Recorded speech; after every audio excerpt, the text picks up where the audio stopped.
Standing at the edge of the ballroom, I smoothed down my second-hand dress, feeling like a shadow. This annual gala was meant to celebrate my work, but surrounded by champagne and designer gowns, I felt like an imposter. For 19 years, I'd helped families find shelter and dignity. Tonight, though, I just felt out of place. Suddenly, Veronica, my boss, was beside me, her voice sharp. "Grace, the board has concerns. They feel you're too emotionally involved with your clients." Heat crept up my neck. "Connection doesn't balance budgets," she said, her smile never reaching her eyes. The criticism stung, echoing old accusations that my compassion was a weakness. Desperate for an escape, I pulled out my phone and pretended to take a call. "Hello! Yes, I'm still here. I'll be home soon." The lie felt bitter, but it was my only shield. "I miss you too," I whispered into the dead phone. When I hung up, Veronica was looking at me with pity. Before she could speak, a deep voice cut in. "I apologize for being late."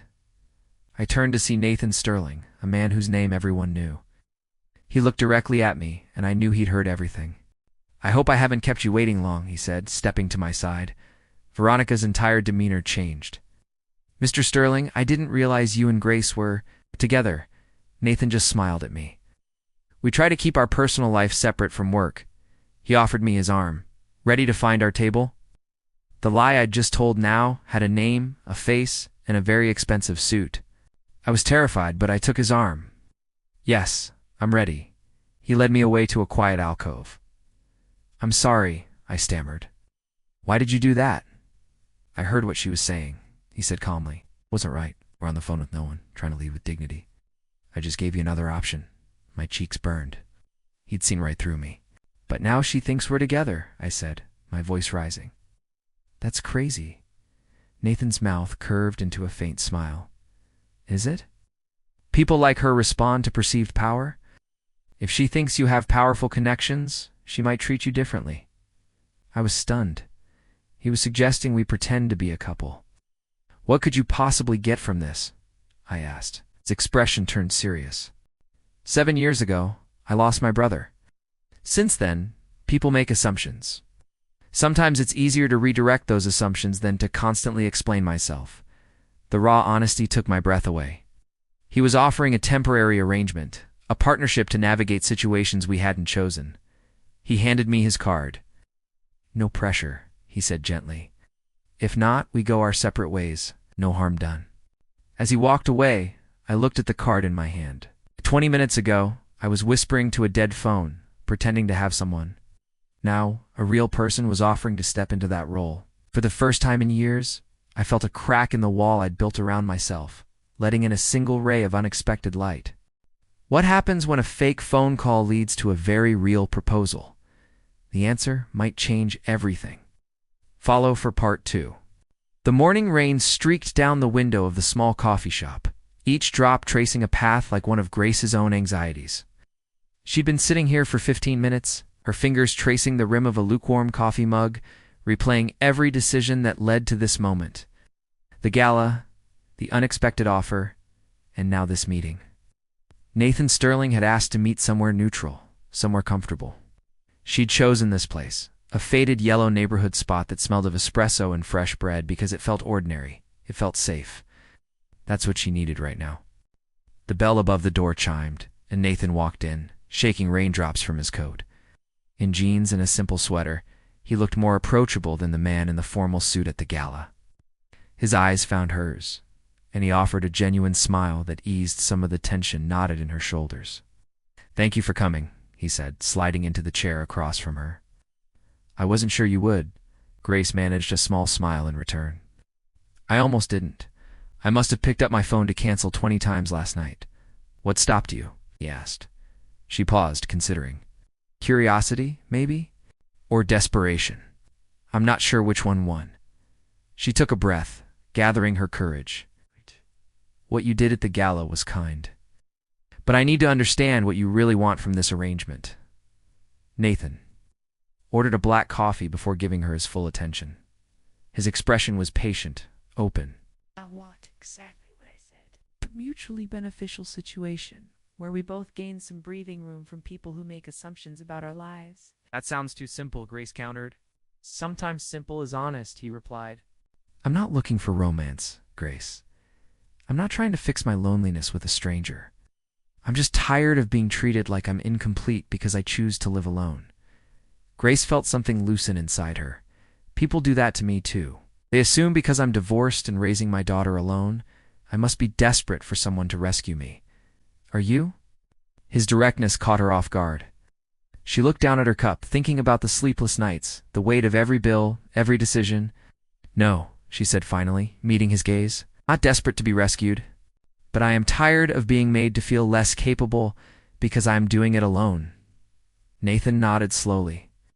Then maybe we can give each other something neither of us can give ourselves. Credibility, breathing space. A reason for people to back off their judgments. The server returned with Nathan's coffee. Grace watched as he added a bit of cream, stirring it thoughtfully. Everything about him seemed so measured, so intentional, a stark contrast to the chaos she was used to. If we do this, Grace said, her voice careful, we need rules. Boundaries that protect both of us. Agreed, Nathan said. What do you need? Grace pulled a small notebook from her purse, her constant companion for thoughts and reminders, and flipped to a blank page. First, my daughter Ruby cannot be part of this deception. If she finds out about you, she needs to know the truth about what we're doing. Nathan's expression softened, growing warm and approving. I respect that completely. Family honesty matters. Second, Grace continued, this arrangement stays professional in public settings. No excessive physical contact. It's nothing that would feel uncomfortable or false. Of course, third, we need an exit strategy. A timeline for when this ends and how we explain it. Nathan considered this, taking a slow sip of his coffee. 3 months. Long enough to be believable, short enough to avoid complications. At the end, we can say we realized we wanted different things and parted as friends. Grace wrote it all down, her handwriting a little shaky. Seeing it on paper made it feel more real and somehow more manageable. What do you need from me? She asked. Honestly, just consistency. If people ask about us, our stories need to align. We should know basic things about each other, enough to sound genuine. Like what? Nathan leaned back. Where did we meet? How long have we known each other? What do we appreciate about one another? Her pulse quickened. These were the details that would make the lie feel real, and that was terrifying. We could say we met at a community fundraiser 6 months ago, Grace suggested. That gives us history without being too specific. Good, and I appreciate your dedication to helping families find stability, and that's not a lie. Grace looked up, surprised. You've researched my work. I make it a point to know about the organizations my foundation supports. Your community center has impressive outcomes despite limited resources. You should be proud of what you've built. The compliment was so genuine, so unexpected. It landed softly, without any conditions attached. Thank you, she said quietly. That means more than you know. They spent the next hour building the framework of their fictional relationship, trading basic information like two people assembling a puzzle. He told her about his company, about losing his brother James 7 years ago, and about the nephew he helped raise. Grace shared stories about Ruby's love for science, her own struggles after the divorce, and the community center that had become her purpose. Somewhere in the middle of it all, Grace realized she wasn't pretending to be comfortable anymore. Nathan listened in a way that made her feel heard, not studied. He asked questions that showed genuine interest. When she talked about Ruby's dream of becoming a marine biologist, his face lit up with authentic enthusiasm. My nephew went through a phase like that, Nathan said, smiling. We spent an entire summer visiting aquariums. I learned more about octopuses than I ever thought possible. Grace let out a real laugh, a sound that surprised even her. Ruby can talk for hours about coral reef ecosystems. Sometimes I think she's teaching me more than school ever did. The conversation flowed naturally after that, moving beyond the mechanics of their deal into something that felt almost like friendship. She found herself relaxing, letting her guard down, bit by bit. When he mentioned his habit of running by the lake in the early mornings, she admitted she'd always wanted to try, but felt too self-conscious to start. You should, he said simply. Not for anyone else. It's just for yourself. The way he said it, without judgment or pressure, made her believe it was possible. They were finishing their second cups of coffee when the bell above the door chimed again. Grace glanced up automatically and her entire body froze. Standing in the doorway, water dripping from her bright yellow raincoat, was her daughter Ruby, with her best friend Sophie right beside her. "Mom." Ruby's voice, a mix of confusion and curiosity, cut across the quiet coffee shop. Grace's mind went completely blank. She hadn't planned for this. Nathan, however, remained perfectly calm. He stood gracefully and offered Ruby a warm smile. "You must be Ruby. Your mom has told me wonderful things about you." Ruby approached their table slowly, her 12-year-old mind clearly trying to figure out who this stranger was. Sophie hung back, wide-eyed. "Ruby, this is Nathan Sterling," Grace said, her voice unsteady. "He's a friend of mine. We were just discussing some community center projects." It wasn't the whole truth, but it wasn't a total lie either. Ruby studied Nathan with the directness only a child can possess. "Do you work with my mom?" In a way, Nathan replied, gesturing for Ruby to join them. "I help fund programs like the ones your mom runs. She's very good at what she does." Ruby's expression shifted, pride replacing her suspicion, as she slid into the chair next to Grace. "She is really good.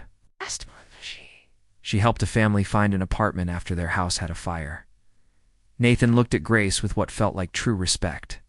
"That doesn't surprise me at all." Sophie whispered something to Ruby, who giggled. Grace felt her cheeks warm, knowing exactly what kind of preteen gossip was brewing. "We're supposed to be studying at Sophie's house," Ruby explained, "but we wanted hot chocolate first. Is that okay?" "Of course," Grace said, reaching for her wallet. "I've got it," Nathan said easily, already standing. "Hot chocolate for both of you." The girls nodded enthusiastically. As Nathan walked to the counter, Ruby leaned in close to her mother. "He's nice," she whispered, "and he knows about your work. Is he your friend? Grace's heart squeezed. Ruby had been asking about her dating for a year, worried her mom was lonely. "He's a good person helping with some work things," Grace said carefully. "Nothing for you to worry about, sweetheart."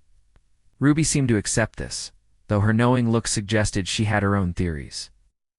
When Nathan returned with 2 elaborate hot chocolates, both girls thanked him warmly. A few minutes later they left, chattering excitedly. Nathan returned to his seat. "She's wonderful," he said quietly, "smart and caring, just like her mother." Grace felt unexpected tears prick her eyes. "This is harder than I thought, keeping things separate. She's going to ask questions. Then we tell her an age-appropriate version of the truth when the time is right," Nathan said. "We're friends who are helping each other navigate some complicated situations. That's not a lie." Grace looked at him, really looked at him, and saw something she hadn't expected. Kindness without an agenda, understanding without judgment. Maybe this arrangement was crazy, but sitting here in this ordinary coffee shop, feeling less alone than she had in years, Grace thought it was a risk worth taking. "Okay," she said softly, "let's try this. 3 months, clear boundaries, honest communication." Nathan extended his hand across the table. "Partners." Grace shook his hand, feeling the warmth of his palm against hers. Partners. Neither of them noticed that, outside the window, Ruby and Sophie had paused under an awning, looking back through the glass. A small knowing smile played on Ruby's lips, suggesting she understood far more than anyone gave her credit for. As the rain continued to wash the city clean, 2 lonely people took the first tentative step toward something neither of them could quite name. My heart hammered against my ribs as I stepped into the boardroom. The air was thick with tension. Now this was at the moment my community center's fate would be decided. Our funding, our future, everything I had worked for, was on the line. And there she was, Veronica, a shark in a tailored suit ready to tear it all down. She saw my center as just numbers on a spreadsheet, an inefficiency to be cut. But then I saw him, Nathan. He was already there, a calm anchor in my storm. "You look terrified," he said, his voice a gentle murmur just for me. He knew exactly what this meant. He'd memorized our numbers, our successes. He believed in my work. "I believe in you, Grace," he whispered, and those words were a shield. "That's not part of our arrangement. That's just truth."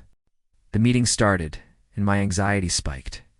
Veronica began her attack, painting a picture of failure with slick charts and cold data. She pointed directly at my center, calling our work a waste of resources. My throat closed up. The words to defend my community were trapped. Just as I felt the last of my hope drain away, a voice cut through the silence, sharp and clear. "That's not accurate." It was Nathan. Every head in the room snapped towards him. Veronica's smug smile faltered.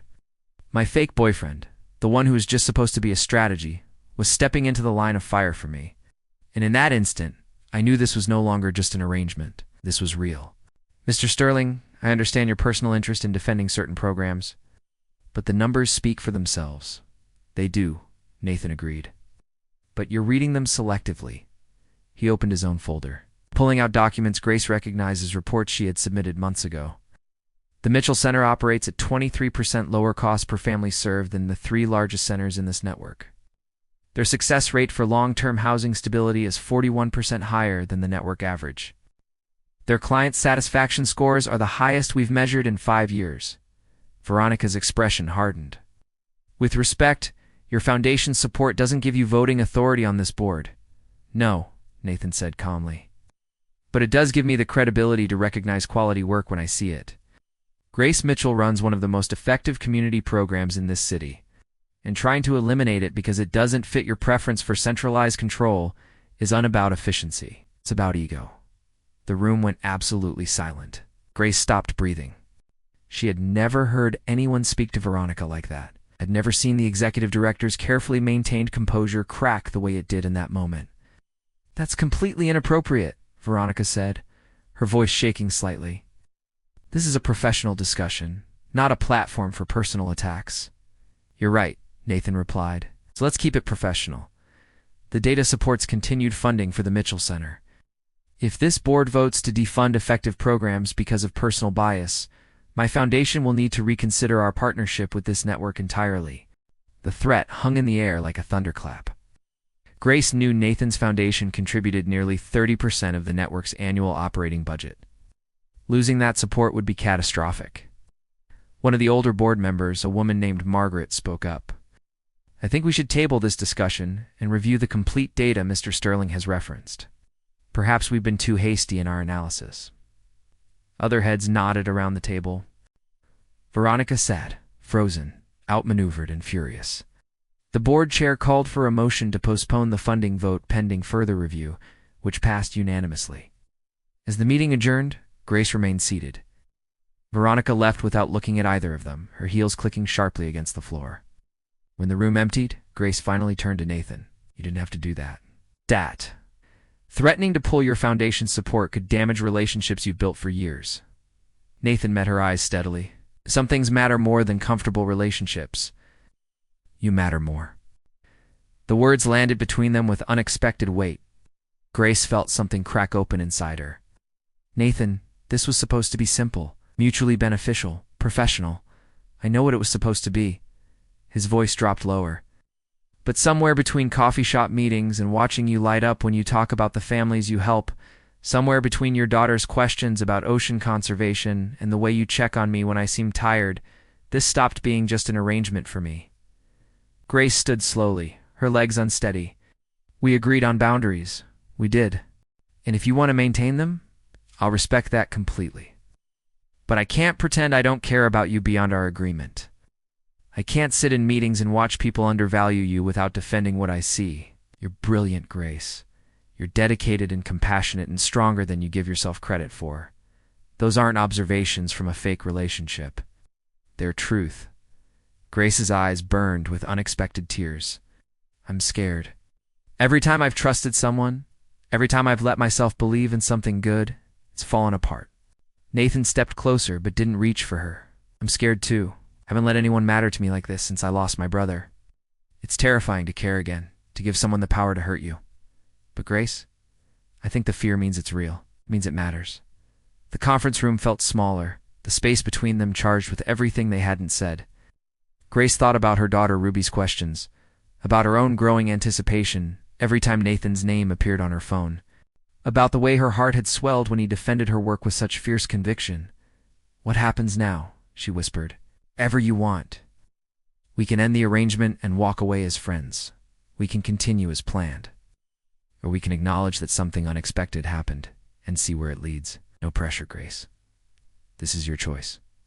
Grace looked at this man who had stepped into her life with kindness, who had become someone she looked forward to seeing, who made her daughter laugh and defended her work, and somehow made her feel worthy.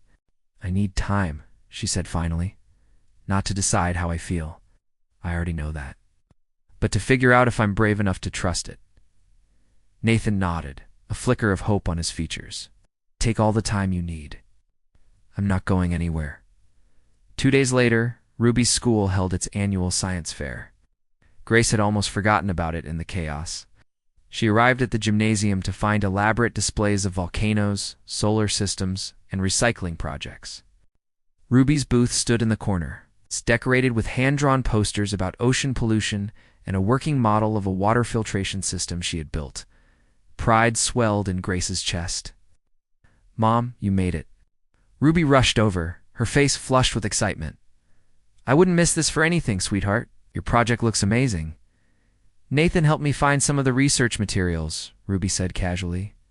"He sent me links to marine biology articles written in ways I could understand. He's really smart." Grace felt something warm bloom in her chest. "When did he do that? Last week?" "I emailed him a question about microplastics, and he wrote back with all these great resources. He said any friend of yours was a friend of his." Before Grace could process this, she saw Nathan entering the gymnasium. He spotted them, his face breaking into a genuine smile. He carried a small bag from the bookstore. "I hope I'm not intruding," Nathan said as he approached. "Ruby mentioned the science fair, and I wanted to see her project." Ruby beamed. "You came. Wait until you see the filtration system working. So cool." As Ruby enthusiastically explained her project to Nathan, answering his thoughtful questions with growing confidence, Grace watched them interact. She saw the way Nathan listened, like Ruby's words were the most important thing in the world. She saw her daughter's face light up with validation. She saw something that looked remarkably like family.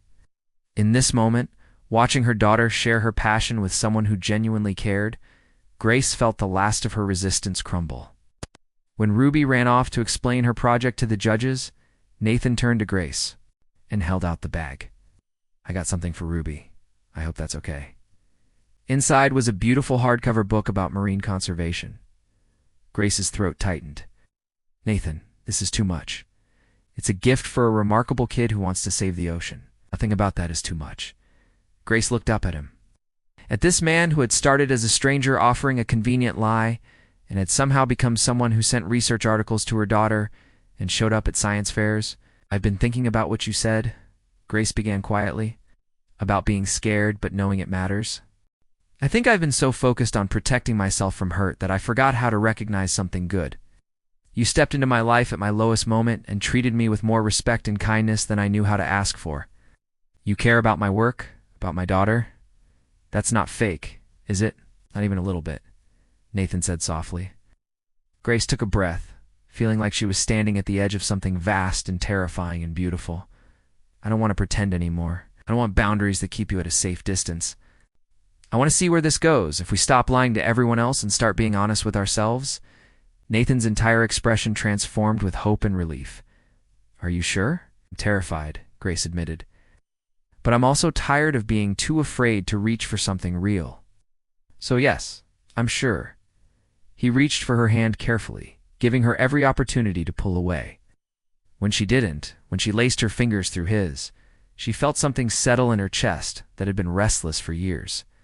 Ruby returned minutes later, chattering about the judges, and stopped short when she saw her mother and Nathan holding hands. Her eyes went wide, then a knowing smile spread across her face. "So he is your boyfriend now?" Ruby said matter-of-factly. Grace laughed, the sound bright and free. "Yes, sweetheart, if that's okay with you." Ruby pretended to consider this. "Well, he did help with my research, and he bought me this amazing book, so I guess it's okay." Nathan grinned, high praise from a tough critic. As the three of them stood together, Grace felt something she had not allowed herself to feel in a very long time. Hope not, the desperate kind that came from wishing things were different, but the quiet, steady kind that came from recognizing when something good and real had found its way into your life. The lie that had brought them together had dissolved, replaced by a truth neither of them had expected. Sometimes the best love stories begin with a single brave moment, a stranger stepping into an elevator, a lie that became a bridge. Two lonely people, choosing to believe that hope could find them after all. 3 months later, when Veronica resigned and the board voted unanimously to increase funding for the Mitchell Community Center, Grace stood in her office holding the approval letter. Dame leaned in the doorway, watching her with that quiet pride she had come to cherish. "You did this," he said. "Your work, your dedication. I just made sure people were paying attention." Grace crossed the room and wrapped her arms around him, feeling his warmth and steadiness. "We did this together. That's how the best things happen." Ruby appeared in the doorway behind Nathan. "Are we still going to the aquarium this weekend?" He promised. "We promised," Nathan corrected gently. "And yes, absolutely," as the three of them walked out of the community center together. Grace thought about how a single moment of desperation in an elevator had led to this. A family she'd never expected, love she had stopped believing existed, a future that felt bright instead of overwhelming. The borrowed promise had become something real. Grace Mitchell, who had spent so long invisible in her own life, had finally been found.